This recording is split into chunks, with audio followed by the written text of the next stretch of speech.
ఓం శ్రీగురుభ్యో నమః.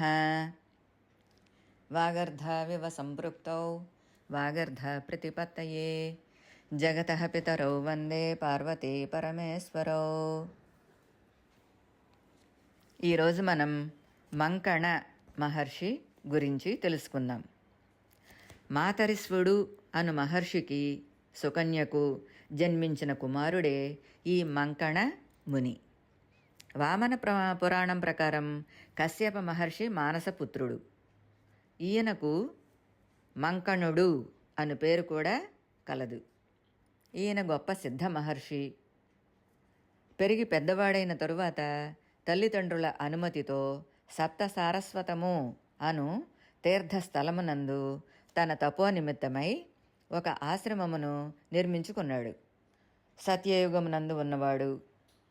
తపము చేయాలి అనే గొప్ప సంకల్పముతో సద్బ్రహ్మచారి అయిన మంకణముని ఆశ్రమము బ్రాహ్మణ సమూహములతో పలు విధములైన మునులు జప తపో ధ్యాన ఆసక్తులై స్వాధ్యాయ ఘోషతో సాధు మృగములతోనూ పరమ ధర్మపరులగు జనములతోనూ వివిధములైన వృక్షములు కలిగి చాలా అందమైన ప్రదేశము. పూర్వము నైమిషారణ్యములో మునులు అందరూ కలిసి సత్రయాగము చేయాలి అని సంకల్పించారు. అందువలన అక్కడికి చాలామంది ఋషులు మహర్షులు వస్తూనే ఉన్నారు. నదీ తీరం వెంబడి నైమిషారణ్యం మొదలుకొని శమంతక పంచకం వరకు ఋషులు మునులు బస చేసేవారు. వారికి ఆ తీర్థములో సరస్వతీ నది లేని లోటును గురించి చింతించి నిరాశ చెందారు. అక్కడే యజ్ఞదీక్షితుడై ఉన్నటువంటి బ్రహ్మ ఆ మాటలు విని సరస్వతిని స్మరించగా వెంటనే అక్కడ సరస్వతీ నది సుప్రభ అను పేరుతో ఋషులకు అనేక పొదరిండ్లను ఏర్పరుస్తూ తీర్థభూమి అయి పశ్చిమం వైపు తిరిగి ప్రవహించింది. ఆ నికుంజముల సముదాయమే నైమిషీయము లేక నైమిషారణ్యము లేక నైమిషారణ్యము అని పేరుతో ప్రసిద్ధి చెందింది. ఆ విధంగానే నైమిషారణ్యంలో కూడా వేద స్వాధ్యాయములో నిమగ్నమైన మునులు సరస్వతీ నదిని ఆవాహన చేశారు. వారు ధ్యానించగానే అక్కడ కాంచనాక్షి అను పేరుతో ప్రకటితమైంది. గయ మహారాజు చేసే యజ్ఞంలో సరస్వతిని ఆవాహన చేయగా విశాల అను పేరుతో వేగవంతమైన గమనం కలిగి ఆవిష్కరించింది. కోసల ప్రాంతములో ఉద్దాలకముని యజ్ఞం చేస్తూ ఉన్నప్పుడు మునులు అందరూ సరస్వతిని స్మరించగా మనోరమ అను పేరుతో ప్రసిద్ధికెక్కింది.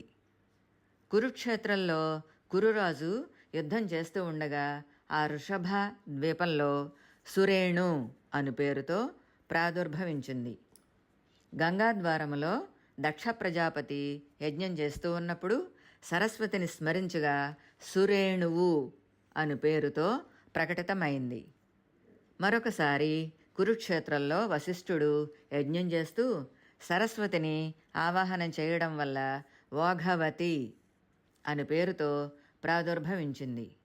హిమాలయ పర్వతం మీద బ్రహ్మదేవుడు యజ్ఞం చేసి సరస్వతిని స్మరించగానే విమలోదక అను పేరుతో ప్రకటితమైంది.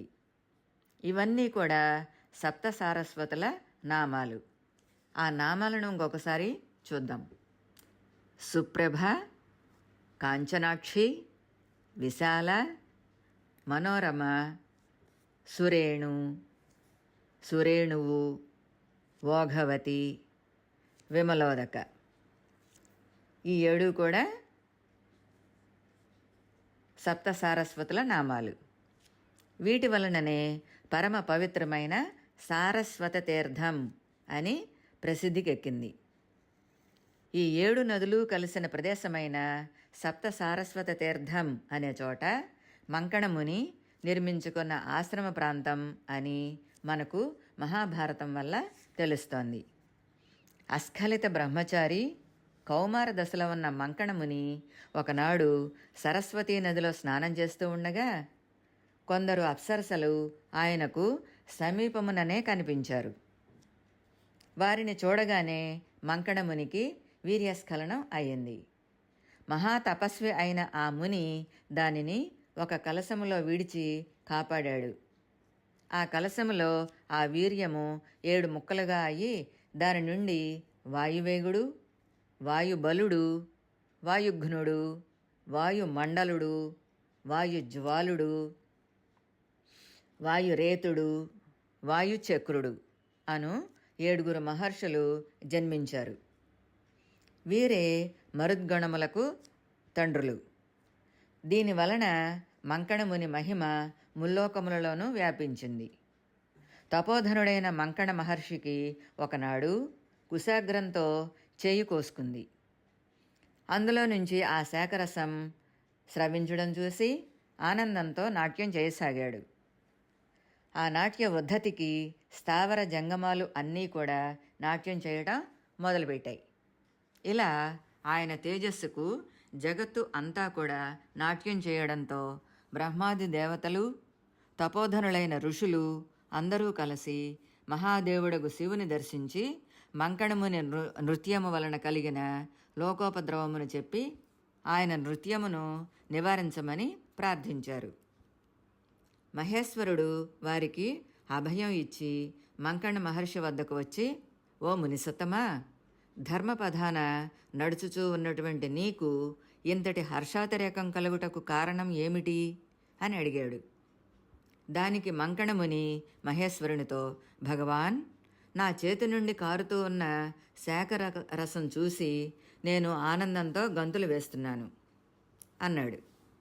ఆ మాటకు పరమేశ్వరుడు నవ్వి, ఇందులో నాకేమీ ఆశ్చర్యం కనిపించడం లేదు అని చెప్పి ఆ దేవదేవుడు తన వ్రేలి చివరి భాగంతో బొటన వేలును ప్రహరించాడు, అనగా కొట్టాడు.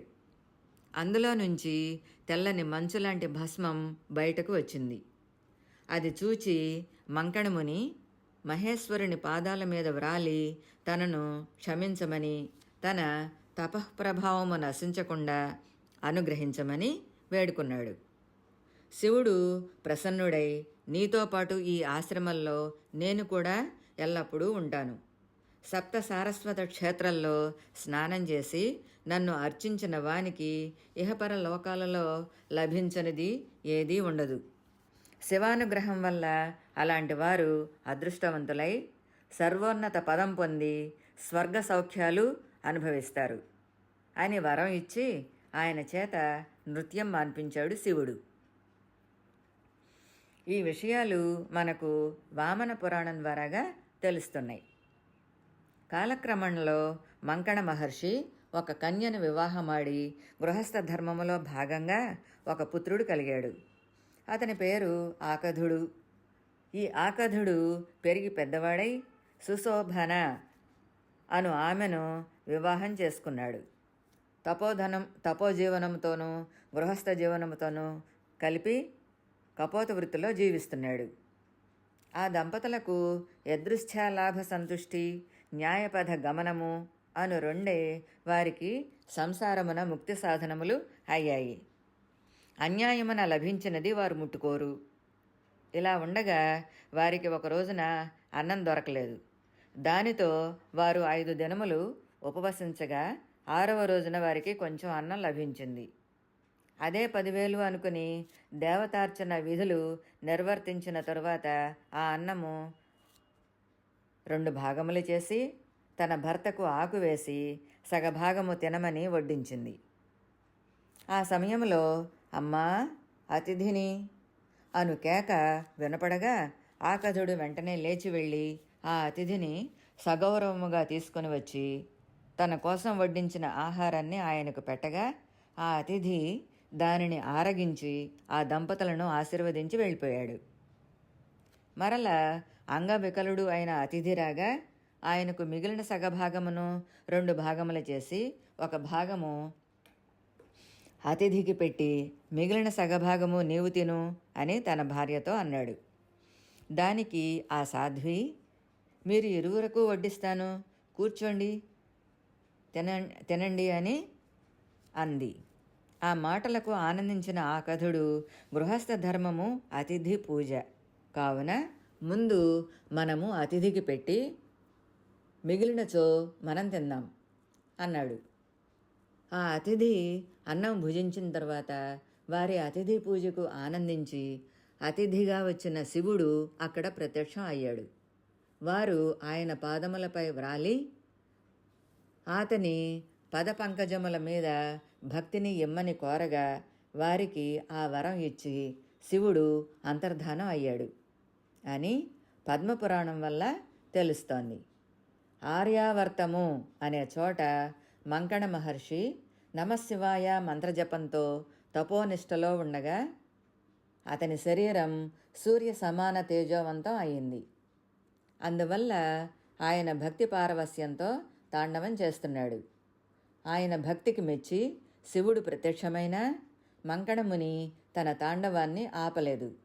నీ తపస్సు ఎవరికోసం, నీ కోరిక ఏమిటి అని అడిగినా కూడా జవాబు చెప్పలేదు మహర్షి.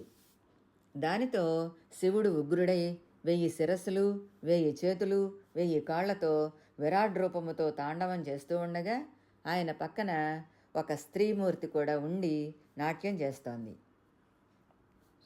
వారి నాట్యం ముందు మంకణముని నాట్యం వెలవెలపోయి ముని యొక్క అహంకారం తొలగి జ్ఞానోదయం అయింది.